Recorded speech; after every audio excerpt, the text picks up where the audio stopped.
This isn't right at all. What is happening to this world?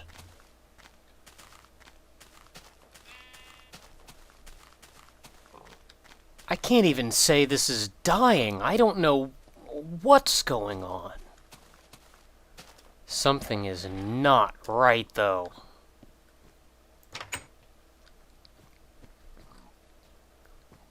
At least looks like we can function normally for the time being. The sheep can apparently eat the grass and not be in terrible danger.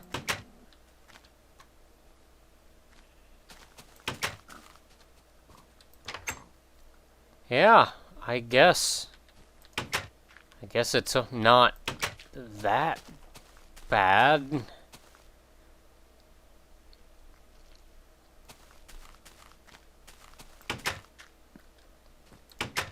Well, let's take our spoils of war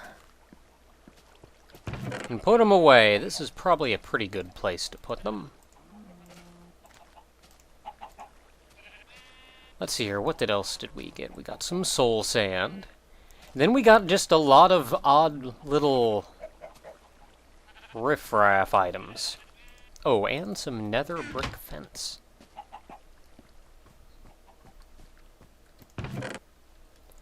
Put our fancy items away up here. And everything else I kind of have for a reason.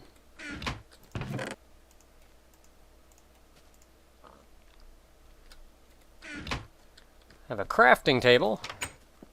When did I make a crafting table?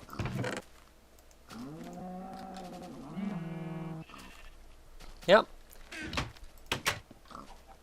Now, probably the first thing that I want to do with these new little devices that we have put together is use this blaze rod and some of this cobblestone. And make a brewing stand. This brewing stand will be a way for us to facilitate or further learning and experiences. Now, the brewing stand, we can't actually do anything with at the moment. We need some bottles. And to get bottles, I need sand. Because I'm apparently all out of glass. I could also use some coal.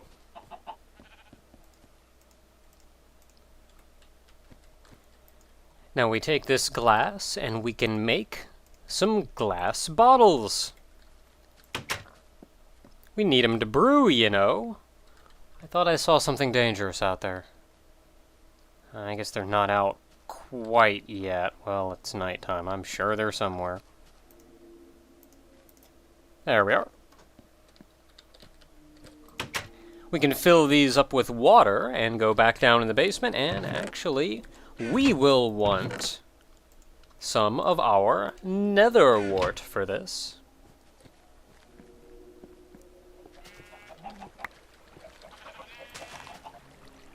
Now here we can put our water bottles on the bottom and take some of our nether wart and put it up top. This brewing stand will brew this nether wart down into the bottles and give us kind of an odd potion. The potion itself really doesn't do much, but we can then use that. Ha-ha! Do these stack? No, they don't. But we can now use this in conjunction with something else, like, say, some of these blaze rods, which we turn into blaze powder, and we then brew this blaze powder down into them. Now, the first thing you really need to do when making a potion is to brew your nether wart down into the potion. The awkward potion that we have here is pretty much the start of all potions. From there, you can add another ingredient like the blaze powder, which gives us a potion of strength. Now, this potion of strength, we can then go back upstairs and get some... Was it redstone or glowstone? One of these has one effect, another has another. Let's try it out on just one potion and see what happens. There are two effects that you can add at this point, kind of. One with redstone, one with glowstone. Now, the redstone will, with any luck, give it the effect that I would like. It didn't! Well, that's why I kept the rest. If you add redstone and you brew that down into the potion, it will increase the duration of the potion. Now, instead, if we add some glowstone, instead of increasing the duration, it will increase the potency.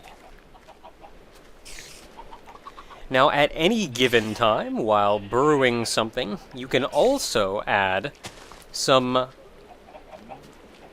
the explodey powder. Ah, potion of strength 2.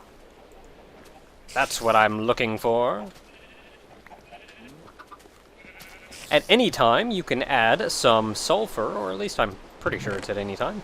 At the very least, at the end, you can add some gunpowder. That's what I was thinking of. You can add some gunpowder, and adding the gunpowder will make the potion have a splash effect. So you can throw it, and it will break and give everything in the area that effect. Now you'd think, why would I want to do that? Well, some things you can brew into those potions, unlike the blaze powder, give negative effects. You can actually make a potion that you can throw, and it will hurt whatever it hits. Now we can use this potion of strength along with our diamond sword with sharpness 2 to get one of our final achievements, Overkill. Now the diamond sword with sharpness 2, if you deal a critical hit, which you can do by jumping in the air and landing with the force of your fall, won't quite do 8 hearts of damage, but with that potion of strength 2, I am sure it will. Which then brings us down here, giving us but one achievement. We have to locate the end. Well, for the moment, though, let's go outside and find something to test this on. It's raining, which does not fill me with hope. But I'm sure we'll be fine. Hey!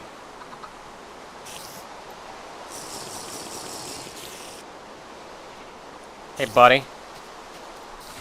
Ha-ha!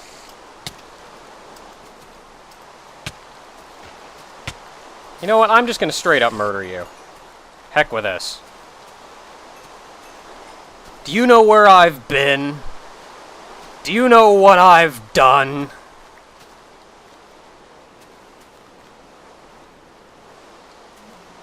There, Mr. Skeleton, guess what I got?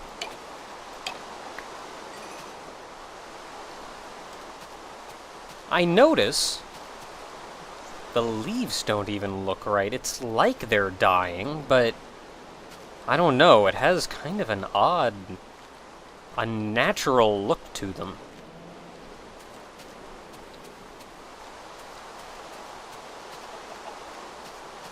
Well, as long as we've got this going, let's go out murdering.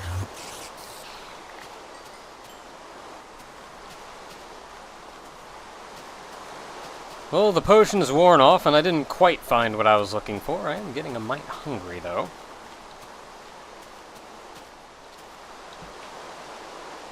So I am going to head right on back home, and we can go from there. Now that I think about it, it makes sense I didn't really find what I was looking for, seeing as it's raining out. We have but one achievement left to get. We have to locate the end. That is something that I think we will tackle in the morning. It'll require a little bit of prep work.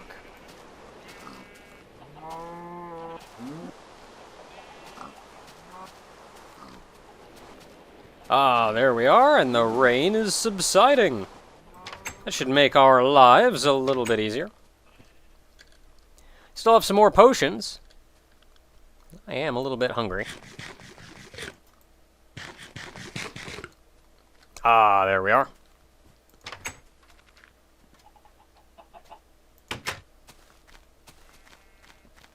Now, to do what it is that we are looking to do, we actually need to go track down some Endermen.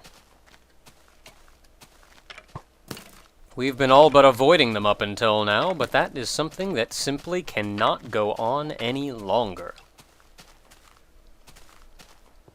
You see, Endermen carry around a small device.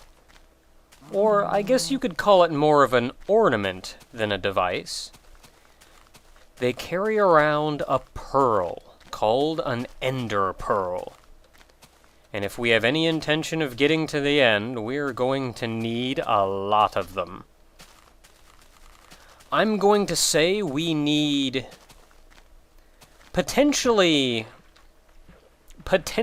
more, but I'm going to get 15 of them. And if I need more after that, then we can get more after that.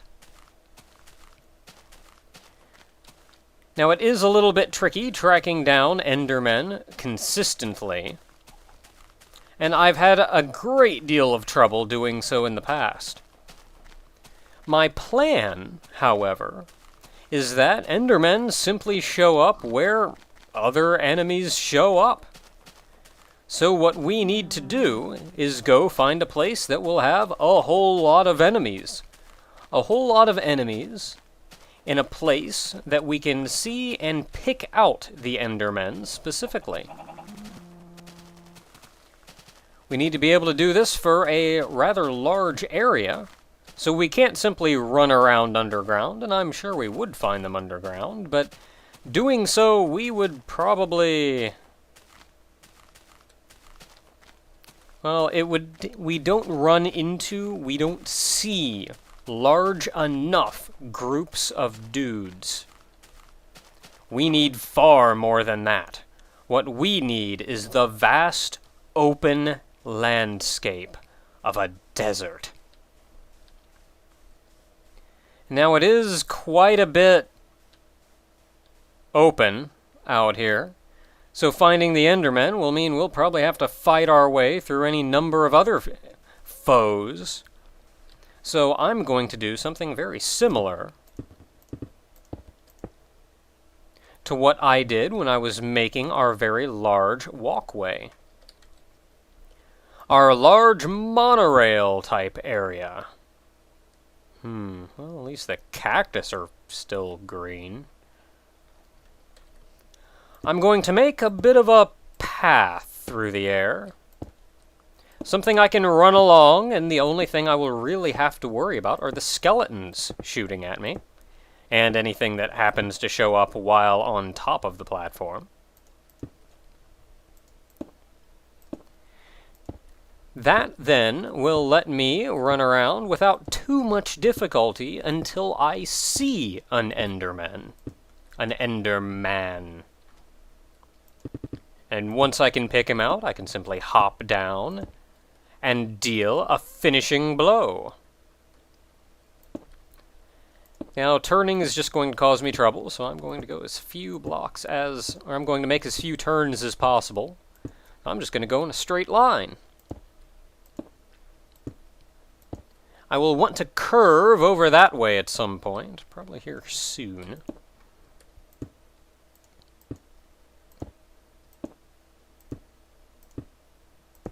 There we are.